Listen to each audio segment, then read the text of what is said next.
what's going on, everybody? It's the CD guy, Johnny Z here. Thank you so much for tuning back into the channel, and today we're going to take a look at 20 of my least favorite albums from my favorite metal bands. Let's get started. First off, take the order of this list, after we get past the first three with a grain of salt. My top 20 changes all the time. The order changes, bands move in and out, stuff like that. So this is just, a collection of bands that are my personal favorites right now at the time of recording.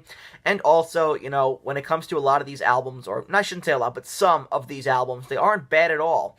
It just so happens that I have to pick the worst from a band's catalog and my least favorite. So for some of these, don't think of them as the worst, just the least best. Let's get things started here with my favorite band of all time, Iron Maiden. I'm going to go with Virtual 11 from 1998, and I've talked about this on the channel lately. It's not Blaze Bayley's fault that this album is arguably Iron Maiden's worst. Blaze did his job and did it to the best of his abilities on the two albums he was a part of, that being the X Factor and this record. He did everything that was asked of him by the band, but the biggest problem this album faces is its songwriting. Songs like When Two Worlds Collide, Angel and the Gambler, and Don't Look to the Eyes of a Stranger are repetitive tracks that could have benefited from a few minutes and choruses being trimmed down, and that's not to say there aren't some good songs on here either, right? There's some great moments here, right? Of course, Future Real is fantastic, The Klansman, Como Estas, Amigos, but, the bloated songs on here loom large and make for a difficult listen at times. And granted, my second to last favorite Iron Maiden album is got to be Prayer for the Dying, and that album is not much better, but at least it packs a tighter punch. But by 1998, Maiden fans were screaming for a Bruce Dickinson reunion, and this album didn't exactly help to win Blaze over with the fans. So for me, it's got to be my least favorite in their catalog, and probably the one I listen to the least. Number 2, Metallica with Saint Anger. And listen, I won't talk too long about Saint Anger. You guys can fill in the blanks for me, but I still like Saint Anger. I think it translated really well live, but was just poorly executed in the studio. And the band were at a crossroads and made their most vulnerable and aggressive record, and it's easy to find problems with it. I could have just banged on pots and pans for a minute, and you guys would have known exactly what album I was referring to. But for all its faults, I still dig tracks on here, like Frantic, the title track, Dirty Window, Invisible Kid, and Sweet Amber. So, not all bad, but of course it does have a lot of shortcomings, which, again, you guys can, let me know down in the comment section which aspect of Saint Anger you dislike the most, but there are a lot of problems with it. Still, I enjoy certain tracks. Like I was talking about, sometimes we have to move into the least best category here for Alice in Chains and Rainier Fog, and truth be told, the band don't have a bad album, but something has to come in last, and that's got to be Rainier Fog from 2018, and definitely my least favorite. I think Jerry Cantrell's riffs on this album are less interesting than on the album's predecessors, and the material isn't as memorable, aside from tracks like the one the title track, Red Giant is okay, and Never Fade, but, aside from that, it just doesn't do anything for me. This is the third album with Will Duvall on lead vocals, and in my opinion, just isn't on the same level as Black Gives Way to Blue or The Devil Put Dinosaurs here, but it's crazy to think it's been 7 years since the last Alice in Chains album, so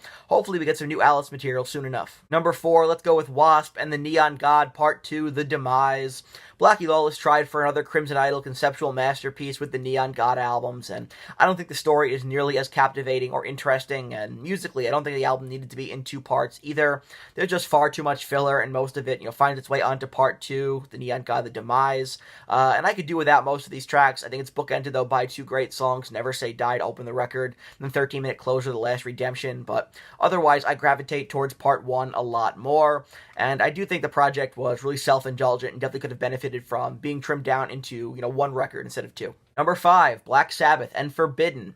In the 2024 mix of this album definitely saved it from being a total swing and a miss. A stronger production has been restored to the record, and I think Tony Iommi did a great job on the new remix, but the album still suffers from, the real burnout the band were going through at the time, and the Tony Martin era is finally getting more love, but Forbidden is the only album that I'd consider to be skippable in that era.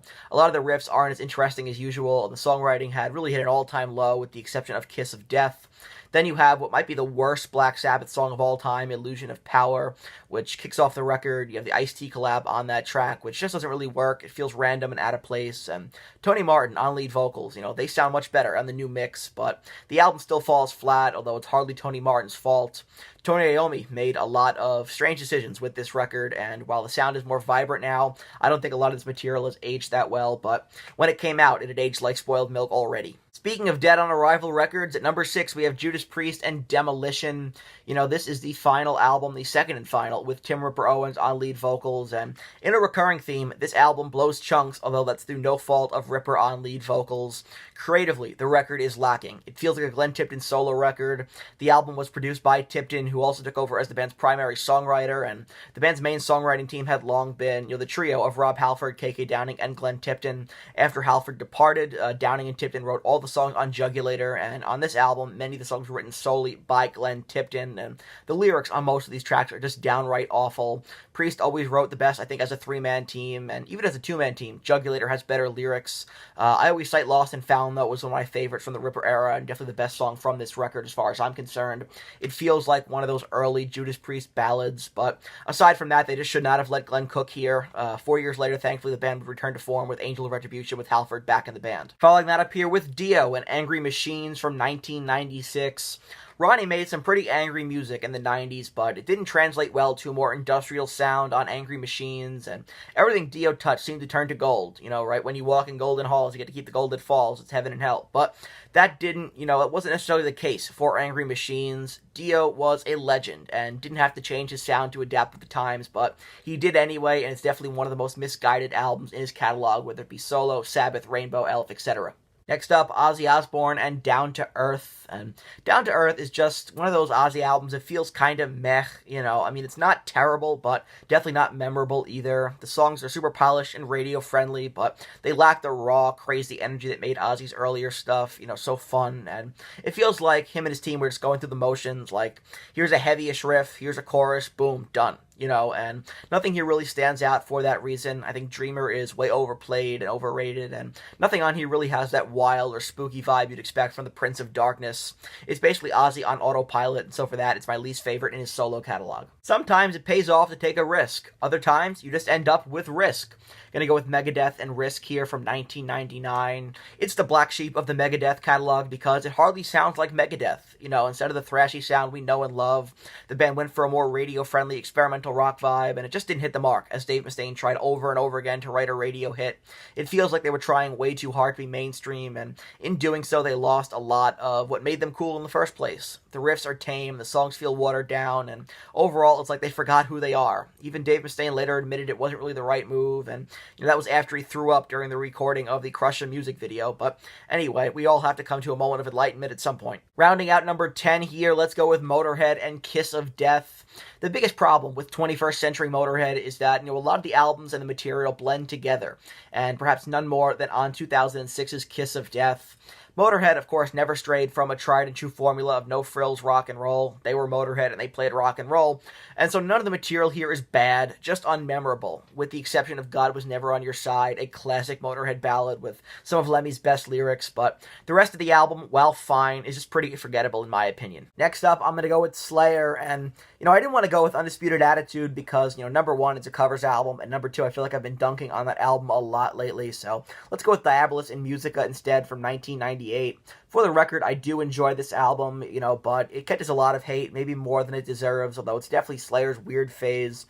Slayer dipping their toe into that late 90s new metal vibe with groovy riffs, down-tuned guitars, and slower tempos, and so it feels kind of off-brand for the band. It's moody and it's clunky in parts, which I know probably threw a lot of diehards off at the time. Even though it's not a horrible record, it's definitely the album where Slayer sounded the least like themselves, and even Kerry King has referred to this album as Slayer's Turbo, which, I don't know, man, for what it's worth, I like Turbo. Let's stick with thrash here and go with Anthrax, and We've Come For You All. Just does not hit the mark, in my opinion. Feels like a band trying very hard to stay relevant without really knowing what direction to take, which is a lot of the John Bush era. The riffs are there, but they don't carry the same punch or energy as the classic stuff, and the songwriting often comes off as, forced or flat.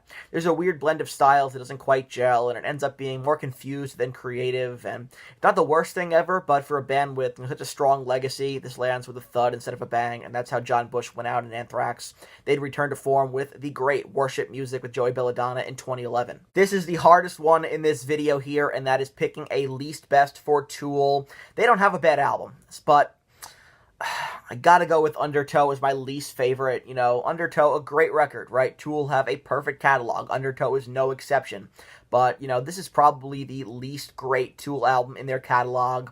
There's not as much of that weird, spacey, meditative vibe that became their signature, although it's raw and powerful, but it doesn't hit that deep, trippy level that Inamo or Lateralis reached. So, yeah, while still awesome, it's probably the most normal Tool album, if that makes any sense, but on here I still absolutely love tracks like Intolerance, Sober, Bottom, Crawl, Swamp Song, Undertow, right, Flood, Disgustipated, so really top to bottom, a stellar record. But again, picking a least best here, Tool, who do not have a bad album by any stretch of the imagination, Undertow has to be my least favorite if I were to rank their catalog, which I'm sure I will at some point. I take it back, man, this is the hardest one to choose. I'm getting flashbacks to when I had to rank the Death catalog.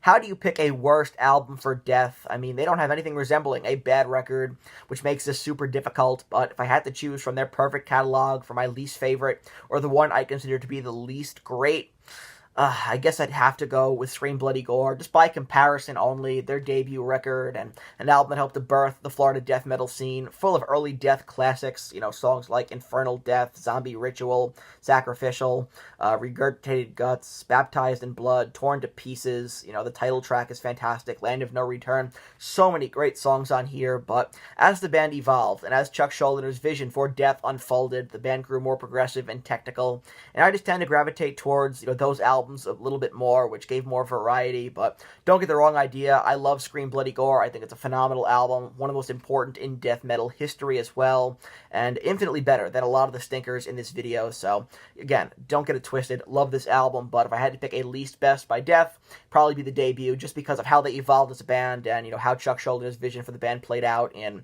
a really remarkable way across, 7 albums. Again, no bad albums here in the Ghost catalog, but my least favorite is definitely Infestissumaum, their sophomore album, still a great record, and I think, it's a great second effort here, and, a real sinister vibe to this record that was kind of the last Ghost album to capture that feel. I do love tracks on here like Perispera ad Inferi, Secular Haze, Goulet, Zombie Queen, right, Body and Blood, Monstrance Clock to close things out. But, if I had to nitpick, and I do have to nitpick here for this video, there's a real lack of big hooks and melodies on this album, which makes it my least favorite just by a hair. Following that up here, we have Abigail 2, The Revenge by King Diamond. It's still got King Diamond's signature theatrical flair, the creepy songwriting and storytelling and the shreddy guitar work by Andy LaRocque, but sequels are, they almost never live up to the original, right? And this is no exception. The first Abigail is legendary, and the sequel just kind of feels like it's trying too hard to recapture that magic. The story and the songs aren't as memorable, and it lacks that eerie, timeless vibe the original had. It's kind of like going back to a haunted house that you loved as a kid and realizing it's really not as scary as you thought it was, and it's a cool idea, but lightning doesn't always strike twice. Next, we have Macabre, extreme metal legends, and a band I always love to talk about here on the channel. They are consistently one of those creative acts in metal, and it's why they're one of my favorites, but after a 9-year gap in between records, Carnival of Killers from 2020 definitely did not live up to the hype. A little too much humor and not enough brutal extreme metal. I mean, it's campy even for them, and the record kicks off with a Macabre classic, Your Window is Open, but just falls off a cliff from there, in my opinion, including a Ted Bundy song parody of Wheels on the Bus, which is just some hokey serial killer Weird Al stuff. Number 18, Dream Theater with the Astonishing, and listen, I'm really sick of talking about this album. It's just too long. The concept is cringeworthy. The band tried to do a big, grandiose concept album without Mike Portnoy, and it ended up being a bloated, repetitive mess.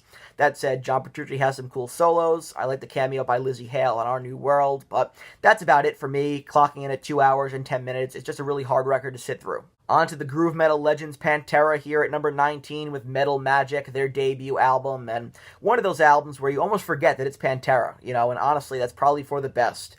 This was way before the heavy groove metal legends we know, from Vulgar Display of Power showed up. Instead, it's full-on 80s glam metal with, cheesy lyrics, weird production by the Abbott brothers' father, and an overall vibe that just screams, bar band trying to be Motley Crue, but that was a lot of bands at the time, admittedly.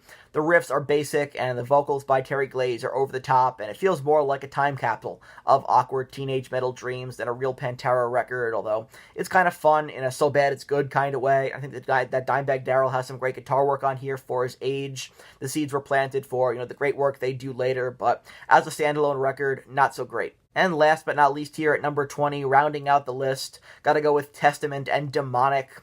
I could never get into Testament going full-on death metal, to be completely honest with you guys. Even The Gathering, which everyone seems to love, I'm just not a fan of. I think Testament found a great balance of cleans and death growls on low, and when they went full death metal, it just didn't feel natural, in my opinion. Parts of this record feel really unfocused, and the band threw a lot at the wall, on this record to kind of see what would stick. And you also had elements of nu metal and groove on here, and sometimes when you try a lot of different things at once, it just feels like, it's scattered, doesn't really work out. So even though I'm not a fan of it, The Gathering is a much better record that showed, I think, a lot of growth in the band's death metal sound compared to this, confused extreme metal hodgepodge. So that wraps up this video here. Take a look at 20 of my favorite bands and their worst albums, or in the case of some of these, their least best albums. If you enjoyed this video, please give it a thumbs up, subscribe to the channel down below, turn on the bell for notifications so you don't miss a new upload, and let me know down in the comment section below what are some of your favorite bands and your least favorite albums from those bands. I want to hear from you. And until next time, it's the CD guy, Johnny Z, signing off. Take care, everybody.